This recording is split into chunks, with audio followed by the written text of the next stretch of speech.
Good morning, student. This is your class 6. In this class, we will learn food, about food, and about food means what is the sources of comes to the food, and what type of different sources are taken from this for the preparation of food. Okay, that means अगर हम लोग बात करते हैं food की, तो food बहुत एक इम्पॉर्टेंट पार्ट्स है हमारे बॉडी के लिए. डेट मीन्स कि ऑल लिविंग थिंग्स, जितने भी लिविंग थिंग्स हैं वो सारे चीज़ों के लिए बहुत ही इम्पोर्टेंट और very essential things to be, we can say that this is to be the very important things for the all living things. Okay, तो इस चैप्टर में हम लोग पढ़ेंगे कि फूड कहाँ से मिलता है. जैसा कि आप हेडिंग देख सकते हैं कि food where does it comes from, मतलब फूड जो है जो हम लोग खाने में इस्तेमाल करते हैं वो कहाँ से आता है. ठीक ना. उससे पहले हम लोग कुछ पॉइंट्स देखेंगे कि फूड हमारे लिए इम्पोर्टेंस क्यों है. ठीक ना. तो अगर देखेंगे कि what is the importance of food, तो बेसिकली आप जानते हैं कि फूड का जो इम्पोर्टेंस है वो हमारे बॉडी में क्या क्या देता है. तो फर्स्ट ऑफ ऑल ग्रो, हमारे बॉडी में क्या करता है, ग्रो कर. It helps to grow our body. तो जितने भी लिविंग थिंग्स होते हैं वो सबके लिए फूड जरूरी है. क्यों जरूरी है कि अगर आप फूड प्रॉपर ले रहे हैं तो आपकी ग्रोथ, बॉडी में क्या होगा, ग्रोथ होगा. ठीक ना. दूसरी चीज, it help the build the cell and tissue. अगर हमारा बॉडी ग्रोथ कर रहा है, डेट मीन्स क्या, that means our cells and tissue also be increase. जब वो हमारे बॉडी का सेल्स एंड टिश्यू जब इंक्रीज करता है तब बॉडी का क्या होता है, ग्रोथ होता है. ठीक ना. और सबसे इंपॉर्टेंट चीज, जब हम लोग फूड को लेते हैं तो सेल और टिश्यू तो इंक्रीज करता है, लेकिन अगर कोई बॉडी में हमारा पार्ट जो है वो अगर डैमेज हो जाता है, कोई सेल डैमेज हो जाता है, कोई टिश्यू डैमेज हो जाता है, तो उसको क्या करता है, उसको प्रिपेयर करता है. ठीक ना. उसको बनाता है, उसको ठीक करता है. ठीक ना. जैसे गाड़ी खराब होती है तो मैकेनिक्स क्या करता है, उसको ठीक करता है. तो उसी तरह से जब हम लोग फूड लेते हैं तो क्या होता है, हमारे बॉडी के जो सेल्स डैमेज होते हैं, जो हमारे टिश्यूज डैमेज होते हैं, उसके लिए वो प्रिपेयर करता है, उसको बनाता है. Next, provide the energy. ये क्या करता है, हमारे बॉडी में एनर्जी को प्रोवाइड करता है. और एनर्जी हमारे बॉडी में क्यों प्रोवाइड करता है, ताकि हम लोग अपने डेली एक्टिविटीज जो है वो हम अपने काम को आसानी से कर सकते हैं. अब हमारी डेली एक्टिविटीज क्या है, तो आप अपने घर में, अपने फैमिली में सारे लोगों को अगर आप ऑब्जर्व करेंगे तो लोग क्या करते हैं, कुछ वॉकिंग करते हैं, कुछ किचन में खाना बनाते हैं, कुछ लोग पढ़ाई करते हैं, कुछ लोग क्या करते हैं, जॉब्स के लिए जाते हैं. अपने अपने डिफरेंट वर्क जो है, जिसका जो काम है वो लोग अपना काम करते हैं. बच्चे जो है वो खेलते हैं, कूदते हैं. तो वो क्या है, वो आपके एक्टिविटीज है. वो एक्टिविटीज कब होगा, जब आपके बॉडी में एनर्जी होगा. अगर आपके बॉडी में एनर्जी नहीं है तो वो चीज आप नहीं कर पाएंगे. आप देख लीजिए कि जब कोई बीमार आदमी होता है तो एक क्या नॉर्मल आदमी की तरह बिहेव करता है, नहीं करता है. क्यों नहीं करता है, क्योंकि उस पीरियड में जब कोई बीमार होता है तो उसकी एनर्जी लेवल जो होती है वो थोड़ी डाउन होती है. लेकिन जब इंसान हेल्दी होता है तो उसकी एनर्जी लेवल जो है, जितनी रिक्वायरमेंट है बॉडी का, उतना वो प्रॉपर मिलता है, तो वो सारे एक्टिविटीज अपना कर लेता है. अब फूड जब हम लेते हैं तो सबसे इसेंशियल चीज क्या है, तो वो हमको डिजीज से बचाता है. डिफरेंट आप आज तो सब लोग जानता है कि कितने तरह के डिजीज है. बहुत सारे तरह के डिजीज जो है वो मार्केट में है. ठीक ना. बहुत सारे वायरल डिजीज है जो मार्केट में है. अब ये क्या है कि इससे हम लोग आसानी से बचते हैं. अगर आपके बॉडी का में फूड आप प्रॉपर ले रहे हैं तो इसका मतलब क्या है कि हमारे बॉडी का सेल्स मजबूत हो रहा है, हमारे बॉडी का टिश्यू मजबूत हो रहा है, हमारे बॉडी के ऑर्गन्स क्या हो रहे हैं, स्ट्रांग हो रहे हैं। तो इस तरह से जब हमारे बॉडी के ऑर्गन्स स्ट्रांग होंगे तो हमारे बॉडी में किसी तरह की कोई बीमारी नहीं हो सकती है। और इसके लिए सबसे बड़ा इंपॉर्टेंट क्या है कि आपको प्रॉपर फूड लेना पड़ेगा। अगर आप प्रॉपर फूड नहीं ले रहे हैं तो किसी भी तरह की बीमारी का, आप देखिए कि जैसे मान लीजिए कि कोरोना सिस्टम जो अभी फिलहाल 2 साल से जो चल रहा है, पिछले साल से आप सुने होंगे, पिछले टाइम्स क्या हुआ था कि जितने भी ओल्ड एज थे, मैक्सिमम ओल्ड एज को क्या हुआ था, ज़्यादा लोग इसके कोरोना के चपेट में आए थे और ज़्यादातर डेथ रेशियो जो है वो ज़्यादातर बुजुर्गों का हुआ था। इसका मतलब क्या हुआ कि जो बुजुर्ग हो जाते हैं उनकी स्टेमिना जो बोलते हैं बॉडी के, इम्यूनिटी सिस्टम जो है वो वीक हो जाता है, तो किसी तरह के जो बाहरी डिजीज जो है वो आसानी से उसको डैमेज कर देता है और वो जल्दी से बीमार हो जाते हैं। ठीक है, तो इसके लिए हमारे लिए क्या चाहिए, हमारे बॉडी के इम्यूनिटी सिस्टम्स को बढ़ाना पड़ेगा। इम्यूनिटी सिस्टम कैसे बढ़ेगा, तो हम लोग प्रॉपर डाइट को लेंगे। और हमने बहुत प्रीवियस क्लास से भी पढ़ा है कि हमारा प्रॉपर डाइट क्या है, न्यूट्रिएंट्स किसको कहते हैं, हमको किस मात्रा में क्या चाहिए, वो सारी चीज़ें हम लोग प्रीवियस बहुत सारे जूनियर्स क्लासेस से भी हम लोग पढ़ते आ रहे हैं। ठीक ना। अब फूड हैबिट्स, अब हम लोग क्या देखेंगे, फूड हैबिट्स क्या है। तो फूड हैबिट्स क्या होता है, तो खाने का अपना अपना तरीका। आप घर में देखिए कि किसी बच्चे को क्या चिप्स पसंद है, किसी को बर्गर पसंद है, किसी को कुछ पसंद है, किसी को कुछ पसंद है। घर में जो बुजुर्ग होते हैं उनको रोटी चावल दाल ज़्यादा पसंद होती है। जो घर के बच्चे जो हैं वो ज़्यादा बाहर के पसंद करते हैं, चाट पकौड़ी वगैरह जो भी चीज़। तो ये देखिए एक आदत होती है खाने का, लेकिन ये चीज़ क्या है, पार्टिकुलर हमारी आदत है। ठीक ना। लेकिन ये हम लोग अब साइंटिफिक रीज़न में जाएंगे तो बेसिकली अगर देखा जाएगा तो फूड हैबिट जो है वो हमारे पास 2 तरीके से होते हैं। ठीक है, 2-3 तरीके से होते हैं। ठीक ना। उसको हम लोग 1 बाय 1 करके देखते हैं कि सबसे पहले फूड हैबिट्स क्या है। कि हमने क्या बताया कि जब फूड कोई भी सोर्सेस है फूड का, वो 2 सोर्सेस में कंसल्ट किया जाता है। क्या है, पहला प्लांट्स एंड एनिमल्स। तो इसका मतलब क्या हुआ कि जितने भी लिविंग थिंग्स है या तो प्लांट्स खाएंगे नहीं तो फिर एनिमल्स खाएंगे।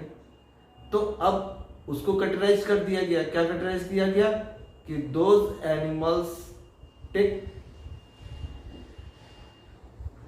Flashy meat from the other animals. मतलब अगर कोई दूसरा जानवर जो है से हम लोग फूड को जब लेते हैं तो उसको क्या बोलते हैं हम लोग, कार्निवोरस। क्लियर। अब कार्निवोरस मतलब अगर हम लोग अपनी लैंग्वेज में समझेंगे कि जो केवल मीट खाता है। ठीक ना। जो एनिमल्स केवल मीट पे डिपेंडेंट है, उसको खाने में हमेशा क्या चाहिए, मीट चाहिए, तो उसको हम लोग कार्निवोरस बोलते हैं। एग्जाम्पल्स अगर लिया जाए, लायन, टाइगर्स, ये क्या खाते हैं, ये केवल मीट पे डिपेंडेंट होते हैं। ठीक है, तो इस तरह के एग्जाम्पल्स हम लोग ले सकते हैं। नेक्स्ट आता है हमारा herbivorous. Those animals take in the food only plants. तो जो एनिमल्स केवल प्लांट पे डिपेंडेंट है अपने फूड के लिए, उसको हम लोग हार्बीवोरस बोलते हैं। ठीक है। उसके बाद थर्ड आता है ओमनीवोरस। दैट मीन्स कि the animals depend both plants and animals for the food. That means कि जो एनिमल्स आपके प्लांट्स एंड फूड दोनों पे डिपेंडेंट, फूड के लिए प्लांट्स एंड एनिमल्स दोनों पे डिपेंडेंट है। और सबसे बेस्ट एग्जांपल्स हम लोग ह्यूमन बींग्स ले सकते हैं कि इंसान में देखिए लोग मीट भी खाते हैं और वेजिटेबल्स भी खाते हैं। तो ये बेस्ट ऑप्शन हम लोग अगर एग्जांपल्स में लिया तो ह्यूमन बींग्स क्या होते हैं, best example for the omnivorous. Clear. अब आता है एक पॉइंट, इंसेक्टिवोरस क्या होता है। इंसेक्टिवोरस जो होते हैं जो इंसेक्ट्स को खाते हैं। अब आप लोग समझते हैं कि इंसेक्ट्स इसको बोलते हैं। जैसे लिजार्ड वगैरह को आपने देखा होगा कि आप लाइट्स वगैरह जो होती है तो छोटी छोटी इंसेक्ट्स जब उसके आसपास में दिखते हैं तो क्या करते हैं, वो उसको कैच करके खा लेते हैं। फ्रॉग्स वगैरह क्या है कि वो भी इंसेक्ट्स वगैरह। तो इस तरह से हम लोग उसको एग्जाम्पल्स में डाल सकते हैं। क्लियर। तो ये चीज हो गया कि इंसेक्टिवोरस किसको बोलते हैं, कि those animals take food from the insect, जो इंसेक्ट से अपने खाने को लेते हैं उसको हम लोग इंसेक्टिवोरस बोलते हैं। उसके बाद आता है सोर्स ऑफ फूड। तो मैंने पहले ही बताया कि source of food that means basically our source of food from the two sources, basically two sources are in our the environment। हमारे environment में दो ही source है किसके, फूड के, फर्स्ट प्लांट्स एंड दूसरा एनिमल्स, ठीक ना। अब फर्स्ट अगर हम लोग प्लांट्स की बात करेंगे तो फूड प्रोड्यूसिंग प्लांट क्या कौन कौन से है, तो क्रियल्स है। क्रियल्स में हम लोग क्या क्या लेते हैं, वीट राइस हो गया, मैज हो गया, ब्रेरी हो गया, पल्सेस जिसको हम लोग मूंग दाल वगैरह जिसका इस्तेमाल करते हैं, सोयाबीन वगैरह, राजमा वगैरह। उसके बाद ये तो हमारे क्या हो गए प्लांट सोर्स ऑफ फूड, मतलब जो प्लांट्स हम लोग को क्या करते हैं, फूड प्रोवाइड करते हैं, ठीक ना, पीस वगैरह। अब कुछ प्लांट जो है हम लोग को क्या करता है, शुगर भी देता है, ठीक ना। शुगर प्रोड्यूसिंग प्लांट किसको बोलते हैं, शुगर कैन, हम लोग को शुगर देता है। कुछ जो प्लांट्स है जैसे ऑयल भी देता है, तो ऑयल प्रोड्यूसिंग प्लांट्स हम लोग जिससे मस्टर्ड होता है, सनफ्लावर होता है, हम लोग जिसके तेल इस्तेमाल करते हैं खाना बनाने में। स्पाइसेस जो मसाला वगैरह होता है, हम लोग देखें क्लोव्स होते हैं, इलायची जिसको लौंग इलायची वगैरह हम लोग बोलते हैं। तो ये जो कुछ प्लांट्स होते हैं वो हम लोग क्या देते हैं, वो स्पाइसेस देते हैं। उसके बाद बेवर्स प्रोड्यूसिंग जो हम लोग को जैसे कॉफी हो गया, टी हो गया, इस तरह के प्लांट्स को हम लोग क्या बोलते हैं, वेवर्स प्रोड्यूसिंग प्लांट्स कहते हैं, ठीक ना। ये बेसिकली आपको कमर्शियल में इस्तेमाल किया जाता है, हम लोग इसको इस्तेमाल करते हैं एज ए टैग। अब आते हैं हम लोग पार्ट्स ऑफ प्लांट्स। अब देखिए कि प्लांट्स तो हम लोग इस्तेमाल करते हैं, लेकिन प्लांट्स के कौन से पार्ट्स को इस्तेमाल करते हैं। प्लांट्स में तो बहुत सारे पार्ट्स होते हैं, आप अगर बचपन से पढ़े हैं छोटे बच्चों से साथ, तो आप देखिएगा कि आपके पार्ट्स ऑफ प्लांट तो क्या बताएगा। अगर किसी छोटे बच्चों से पूछेगा या आप लोग भी उसको बता सकते हैं कि पार्ट्स ऑफ प्लांट में क्या क्या होता है, root, stem, leaf, fruit, bud, flowers. तो ये सारे चीज क्या है, पार्ट्स ऑफ प्लांट है। अब देखिए कि जितने भी प्लांट्स है उस सारे प्लांट्स के तो अलग अलग पार्ट्स को हम लोग इस्तेमाल करते हैं। जैसे कुछ वो जो पार्ट्स है जिसका रूट इस्तेमाल करते हैं, तो which plants use to the root for the in the sense of food. Food के में हम लोग कौन से प्लांट्स है जिसका रूट इस्तेमाल करते हैं, तो आप देख सकते हैं सबसे पहले रेडिस जिसको हम लोग मूली कहते हैं, उसको हम लोग वो क्या होता है, वो प्लांट का रूट है जिसको हम लोग इस्तेमाल। उसके बाद आप बीट रूट बोल सकते हैं, वो भी क्या है, प्लांट्स का रूट है, उसका इस्तेमाल करते हैं हम लोग, जमीन के अंदर होता है ना। पोटैटोज वगैरह भी आप लोग लिख सकते हैं। कैरेट होता है जो हमारा रूट है, वो भी हम लोग इस्तेमाल करते हैं अपने खाने में। नेक्स्ट कुछ प्लांट जो है जिसका हम लोग स्टीम इस्तेमाल करते हैं। स्टीम किसका इस्तेमाल करते हैं, तो आप याद करो शुगर कैन। शुगर कैन का हम लोग क्या इस्तेमाल करते हैं, स्टीम इस्तेमाल करते हैं। उसके बाद स्टीम पोटैटोज का भी हम लोग स्टीम में इस्तेमाल करते हैं। ऑनियन का हम लोग देखिएगा आप लोग हम लोग सब लोग स्टीम ही इस्तेमाल करते हैं। अब लीव्स, कुछ प्लांट जो है वो जिसका हम लोग लीफ इस्तेमाल करते हैं। अब बताइए लीफ किसका इस्तेमाल करते हैं, तो स्पिन जो पालक उसका लीफ ही इस्तेमाल करते हैं। जितने भी आप अगर साग वगैरह खाते हैं घर पे तो आप देखेंगे तो उसका हम लोग लीफ ही इस्तेमाल करते हैं। मिंट जैसे हम लोग धनिया पत्ता वगैरह क्या है उसका लीफ इस्तेमाल करते हैं। कोरिएंडर जो होता है हम लोग लिख सकते हैं। तुलसी का जो हम लोग लीफी इस्तेमाल करते हैं, एज ए मेडिसिन भी इस्तेमाल किया जाता है। एज ए फूड इस्तेमाल नहीं करते हैं, एज ए मेडिसिन मतलब अगर चाय वगैरह में डालकर हम लोग इसका इस्तेमाल करते हैं। नेक्स्ट कुछ जो प्लांट्स है जिसका हम लोग फ्लावर इस्तेमाल करते हैं। अब ब्रोकली देखिए, कैबेज जो हम लोग फूल गोभी जिसको हम लोग बोलते हैं उसका भी इस्तेमाल करते हैं हम लोग। तो इस तरह से हम लोग प्लांट्स के अदर पार्ट्स हैं जिसका हम लोग इस्तेमाल खाने में करते हैं। कुछ जो प्लांट्स हैं जिसके हम लोग सीड्स भी इस्तेमाल करते हैं। कौन से प्लांट्स हैं, जैसे क्रियल्स में आप लोग देख ले कि आप राइस का सीड्स इस्तेमाल करते हैं हम लोग, वीट का भी सीड्स इस्तेमाल करते हैं, ठीक ना। मैस का भी हम लोग सीड ही इस्तेमाल करते हैं। तो इस तरह के कुछ जो प्लांट्स हैं जिसके हम लोग बर्ड इस्तेमाल करते हैं। बर्ड मतलब जो उसका फ्लावर्स के पहले का पार्ट जो है उसका इस्तेमाल करते हैं। जिससे बर्ड सबसे बेस्ट एग्जांपल्स हम लोग क्लोव्स ले सकते हैं। क्लोव जिसको हम लोग लौंग बोलते हैं। आप देखिएगा कि लॉन्ग जब निकलता है तो वो एक छोटा सा बर्ड की तरह दिखाई देता है। उसके बाद कुछ जो प्लांट्स हैं जिसके हम लोग फ्रूट इस्तेमाल करते हैं, तो हम लोग तो सब लोग जानते हैं कि बनाना का फ्रूट इस्तेमाल करते हैं, मैंगोज का फ्रूट इस्तेमाल करते हैं। तो ये सारे जो कंसर्न है, ये सारे चीज प्लांट्स के डिफरेंट डिफरेंट पार्ट्स को हम लोग as a in a food के सेंस में हम लोग इसका इस्तेमाल करते हैं। अब आते हैं कि एनिमल सोर्स ऑफ फूड क्या है। अभी तक तो हमने देख रहा था कि प्लांट्स का सोर्स क्या है, क्या प्लांट से क्या क्या मिलता है, फिर हमने देखा कि प्लांट्स के किस किस पार्ट से हम लोग। अब आते हैं हम लोग कि एनिमल्स में क्या है। आप लोग सब लोग इस्तेमाल करते हैं। अगर आपसे पूछा जाए तो सबसे पहले आप क्या बताओगे? मिल्क। मिल्क से हम लोग को क्या मिलता है? मिल्क हम लोग इस्तेमाल करते हैं, जो कि हम लोग काउ, बफेलो, गॉड से इस्तेमाल हो जाता है, ठीक ना, वहां से सोर्सेस मिल जाता है हमको। तो एनिमल्स का सबसे इम्पोर्टेंट बेस्ट से क्या है, हमको मिल्क प्रोवाइड करता है। और उस मिल्क से हम लोग क्या करते हैं, जितने भी डेयरी प्रोडक्ट होता है, स्वीट बनाना, दही बनाना, चीज बनाना, ये सारी चीजें जो है वो हम लोग क्या करते हैं, मिल्क प्रोडक्ट से हम लोग अलग अलग डिफरेंट डिफरेंट टाइप के डिशेस बनाते हैं।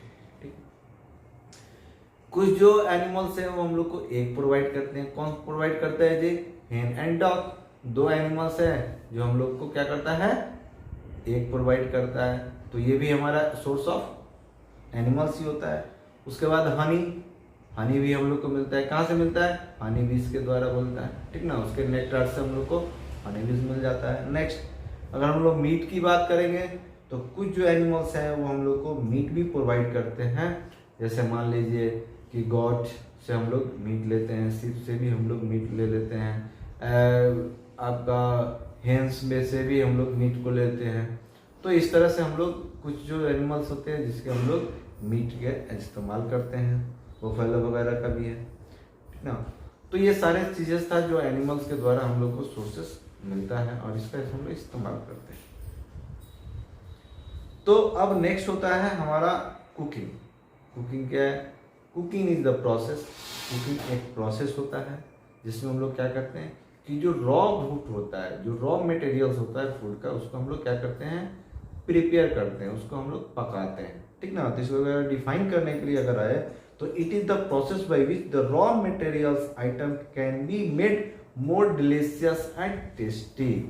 दैट मीन्स कि अगर हम लोग इसकी बात कर रहे हैं तो ये कैसा प्रोसेस है, इस प्रोसेस के द्वारा हम लोग क्या करते हैं कि खाने को डिलीशियस बनाते हैं, उसको टेस्ट बनाते हैं, ठीक ना। अगर हम लोग सब्जी कोई मार्केट से परचेज करके लाते हैं, फिर हम लोग क्या करते हैं, उसको प्रिपेयर करते हैं, उसको बनाते हैं। अगर नहीं बनाएंगे तो कच्चा खा पाएंगे? नहीं खा पाएंगे। कुछ जो है सैलेड में हम लोग इस्तेमाल करते हैं, वो अलग है, लेकिन बहुत सारे सब्जी, बहुत सारे वेजिटेबल्स हैं जिसको हम लोग को प्रिपेयर करना पड़ता है, उसको हम लोग को बनाना पड़ता है। हम लोग उसको रॉ, उसका मटेरियल्स हम लोग खा नहीं सकते हैं। और कुछ जो है कि डाइजेशन में भी प्रॉब्लम, डाइजेस्ट भी नहीं कर सकता है क्योंकि वो उसमें रफेज होता है, और रफेज हमको क्या करता है, बॉडी के अंदर डाइजेस्ट नहीं होता है लेकिन डाइजेशन में हेल्प करता है, ठीक ना। अब उसी तरह से ये तो, अब कुकिंग का एडवांटेज क्या है? अब हम लोग जो खाना बनाते हैं तो उसका एडवांटेज क्या है? तो cooking food remove the germs. सबसे पहला एडवांटेज हम लोग यही देख लिए कि जब हम लोग खाने को प्रिपेयर करते हैं, उसको जब गर्म करते हैं, तो जो भी उसमें जर्म्स होता है वो क्या होता है, डेड कट जाता है, वो खत्म हो जाता है। तो फिर हम लोग उसको आसानी से इस्तेमाल कर सकते हैं। Cooking add the taste and flavour to the food. जब हम लोग उसको बनाते हैं तो क्या करता है, हम लोग को एक टेस्ट प्रोवाइड करता है, ठीक ना, एक टेस्ट होता है, और हम लोग टेस्ट है वो उसका फ्लेवर आता है, ठीक ना। अब फ्लेवर कैसे आता है, तो हम लोग उस एक रॉ मटेरियल्स में हम लोग क्या करते हैं, उसमें डिफरेंट डिफरेंट चीज़ें डालते हैं। जैसे मान लो कि सॉल्ट डालते हैं, फिर स्पाइसेस कुछ डालते हैं, फिर हम लोग कुछ मिर्चेस डालते हैं, उसके बाद फिर हम लोग उसको प्रिपेयर करते हैं, तो उसमें एक अलग तरह का डिफरेंट फ्लेवर्स आता है। उसके बाद cooking can be provide the various taste to the single food items. मतलब जैसे सिंगल फूड आइटम है उससे हम लोग को ज़्यादा टेस्ट, उससे ज़्यादा प्रोवाइड करता है। क्लियर? अब आता है कि खाना तो हमने बना लिया, खाने का प्रोसेस को समझ लिया, उसके बेनिफिट्स को समझ लिया। अब क्या है कि खाने का प्रिजर्वेशन करना है, उसको बचाना कैसे है। तो जो फूड है, बहुत सारे फूड जो है, जैसे मान लो कि क्रॉप्स वगैरह होता है, कि हम लोग उसको सेफ भी करना है, क्यों सेव करना है? क्योंकि कुछ बहुत सारी चीज़ें जो होती है वो सीजनल होती है, ठीक ना। जैसे मान लो कि वीट का बात करते हैं, तो वीट क्या आता है, साल में एक बार होता है, लेकिन हम लोग को क्या करना है, उसको स्टोर करना है, बहुत टाइम तक स्टोर करना है, और स्टोर करने के बाद फिर हम लोग उसको रख सकते हैं, ताकि बाकी रिमेनिंग जितने भी टाइम्स है उसका हम लोग आसानी से इस्तेमाल कर सकते हैं, ठीक है। तो कुछ टेक्निक्स जो होते हैं, the techniques by which the food item can be preserve from the getting spoiled, खराब होने से जो चीज़ को बचाने के लिए जिस टेक्निक्स का इस्तेमाल करते हैं उसको हम लोग क्या बोलते हैं, फूड प्रिजर्वेशन, ठीक ना। अलग अलग तरह के हर फूड की अलग अलग टेक्निक है, ठीक ना। सारे फूड को किसी एक ही टेक्निक से हम लोग उसको नहीं बचा सकते हैं। अब टेक्निक क्या है ये भी थोड़ा बहुत हम लोग डिस्कस कर लें। टेक्निक्स ये है कि हम लोग को अगर कोई खाना बनाए तो हम लोग उसको फ्रीजर में रख सकते हैं, फ्रीजर में रखेंगे तो वो सेफ हो गया। फिर हम लोग कुछ जो फूड्स है उसको हम लोग एयर टाइट करके रखेंगे, एयर टाइट कंटेनर में रखेंगे तो वो स्पॉइल नहीं होगा, ठीक है। कुछ जो है उसको हम लोग वार्म टेम्परेचर पे रखेंगे तो कुछ फूड हम लोग को डैमेज नहीं होगा, स्पॉइल नहीं होगा। तो ये डिफरेंट कुछ मेथड होते हैं जिससे हम लोग बचा सकते हैं। अब क्या क्या हेल्प होता है, हेल्प क्या मिलेगा अगर तो हम लोग प्रिजर्व करेंगे फूड को, तो food increase the life of the food. जाहिर सी बात है कि अगर हम लोग सुबह खाना बनाए, अगर उसको हम लोग प्रिजर्व कर दिए अच्छे से, तो हम लोग आसानी से उसको क्या कर सकते हैं, रात में भी खा सकते हैं। अगर हम लोग उसे बाहर खुला में छोड़ दिए तो वो क्या हो जाएगा, स्पॉइल हो जाएगा, बर्बाद हो जाएगा, उसका इस्तेमाल हम लोग नहीं कर पाएंगे। Making seasonal foods available through out the year, हमने पहले ही बताया कि बहुत सारे जो सीजनल फूड जो है वो साल में एक बार होता है, तो उसको हम लोग को उसको बचा के रखना है। आप देखे होंगे मार्केट में जैसे पीस का टाइम होता है तो एक ही बार मिलता है, लेकिन जब आप सुपर मार्केट वगैरह में जाओगे तो वो आसानी से मिल जाता है। इसका मतलब क्या हुआ कि वो अपने हिसाब से प्रिजर्व करके रखा हुआ है, प्रिजर्व करके उसको स्टोरेज कूलिंग में रखा हुआ है, उस हिसाब से हम लोग उसका इस्तेमाल कर सकते हैं। Decrease the wastage of food, और सबसे इम्पोर्टेंट कि हम लोग को जो वेस्टेज ऑफ फूड है उसको हम लोग को बचाना चाहिए। ये भी हमारे फूड प्रिजर्वेशन में हेल्प करेगा। अगर मान लो कि खाना जितना 2 आदमी घर में है, 3 आदमी है और खाना 5 आदमी का बना रहे हैं, तो बाकी का खाना क्या हो जाएगा, वो वेस्टेज हो जाएगा। तो प्रिजर्व का कोई मतलब नहीं है कि कब तक किसी चीज़ को प्रिजर्व किया जाए। Importing and exporting the food long distance, हम लोग क्या कर सकते हैं, प्रिजर्व जब करेंगे तो हम लोग एक्सपोर्ट भी कर सकते हैं, इंपोर्ट भी कर सकते हैं, आसानी से एक जगह से दूसरी जगह पे ट्रांसपोर्ट भी कर सकते हैं। आप देखे होंगे कि बहुत सारी चीज़ जो है वो एकदम पैक करके आता है, फिर बहुत काफ़ी टाइम तक वो टिकता है, काफ़ी टाइम तक हम लोग उसको इस्तेमाल कर सकते हैं। इसका मतलब क्या हुआ कि अगर उसका प्रिजर्वेशन प्रॉपर वे में हो रहा है तो हम लोग उसको आसानी से क्या कर सकते हैं कि लॉन्ग डिस्टेंस में भी हम लोग उसको इस्तेमाल कर सकते हैं, कहीं भी ट्रांसपोर्ट कर सकते हैं, कहीं भी भेज सकते हैं। तो इस तरह से आपका इस चैप्टर में इतना ही था। ओके, फिर अगर कुछ डिस्कस हुआ तो फिर हम लोग आगे उसको डिस्कस करेंगे। Okay, thank you.